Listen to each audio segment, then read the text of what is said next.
There's so much misinformation out there regarding creatine and how to use it to lose fat and build muscle. In this video, I'm going to be explaining what you actually need to know and debunking 5 common myths that you need to avoid.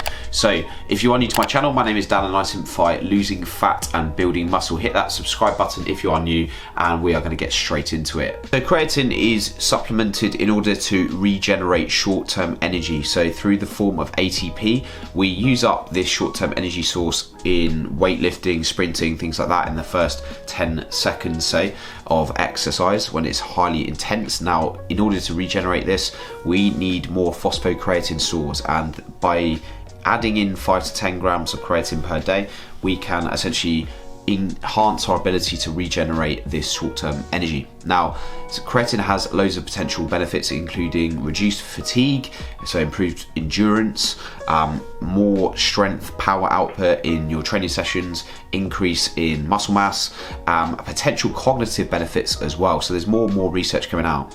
Now, in order to actually get the benefits of this, you need to consistently supplement it. So supplementing it around 5 to 10 grams per day on a consistent basis and not coming off it for extended periods of time. But the first myth that you'll see about creatine is that it is unsafe and it's a steroid. Now, this is simply not the case. There are so many studies out there that show that long-term use of creatine for supplementation purposes is safe.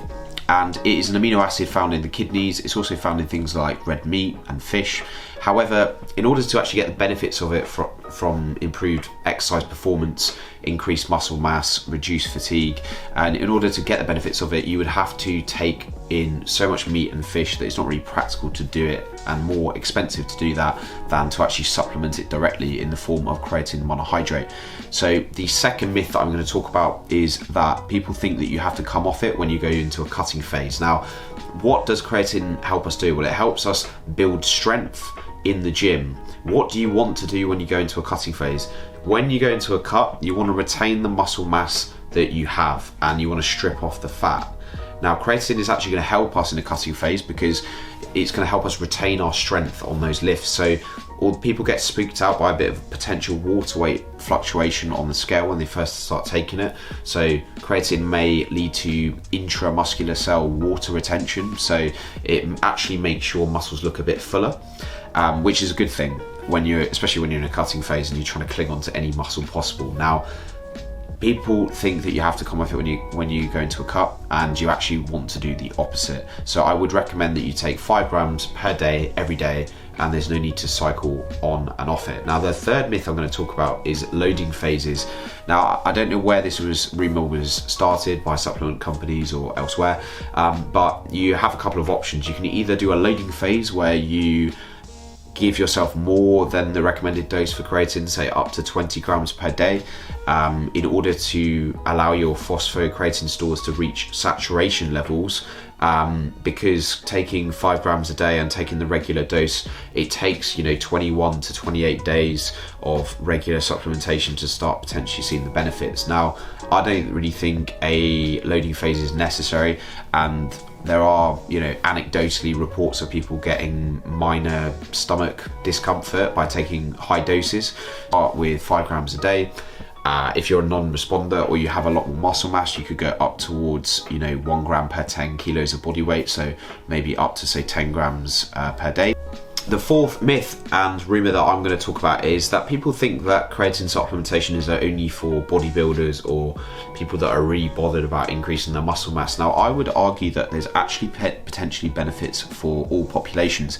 Now, as we age, as you get older, you are going to lose muscle mass gradually through sarcopenia. You're also at increased risk of osteoporosis, which is the loss of bone density. Now, there's some research to show that creatine supplementation for older adults can actually improve cognitive abilities. It can also potentially offset this reduced muscle mass in postmenopausal women. I also think that there's benefits for women taking creatine, especially because it seems to have a potential benefit for reduced depression because it leads to serotonin reuptake in the brain. So there's a bit of research around that suggests there might be other benefits to creatine rather than just simply getting jacked in the gym. And all of these benefits together I think it is worth supplementing for most people if you are exercising regularly. Reduced fatigue could carry over to potential cardiovascular exercise as well, and as I say, with improved muscle mass and strength in general, all of these benefits over time in combination with a good weight training program are potentially going to offset some of the aging process as well. So creatine can benefit younger people, men, women, older people, and I do think that there's benefits of majority of populations taking creatine. The fifth and final myth that I'm going to talk about is that creatine causes hair loss. Now, I can assure you that the first day that you start taking creatine, you're not going to wake up and lose all of your hair overnight. I've still got a little bit clinging on, but the rumor here started from a 2009 study on rugby players in South Africa, where they did a loading phase of 25 grams per day for a week, and then a 2-week phase at maintenance, which was 5 grams per day. So a three-week period in total. What they found was, which they expected, which was an increased ratio of DHT, dihydrotestosterone, which is an androgen linked to potential male pattern baldness. Now, although this did increase, so DHT increased significantly, around 40% over this 3-week period as a result of creatine supplementation, does increased levels of DHT necessarily mean that you are definitely going to lose some hair? Now, there's no, to this date, as of my awareness, unless someone can raise a study to me that shows this, there's no direct link between creatine supplementation and hair loss. So although it may increase DHT over a three-week period, we don't know at this point if that causes hair loss in the long term. And just because the ratio of DHT to testosterone is increased, it doesn't directly show that you are going to lose hair. So with this one, you're kind of going off like personal preference. Are you someone that is at risk of going bald or losing your hair? And if you are that worried about it, maybe avoid it. But you're kind of going based off like anecdotal experience and what people are saying in their own experience. So there's no actual studies to back this up, this myth.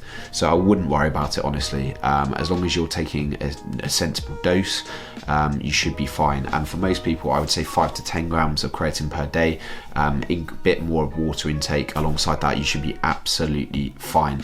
I really hope you found this video useful. If you did, please do drop it a like. Subscribe to the channel for more simple fat loss and muscle building tips. I will see you on the next video. Thank you very much.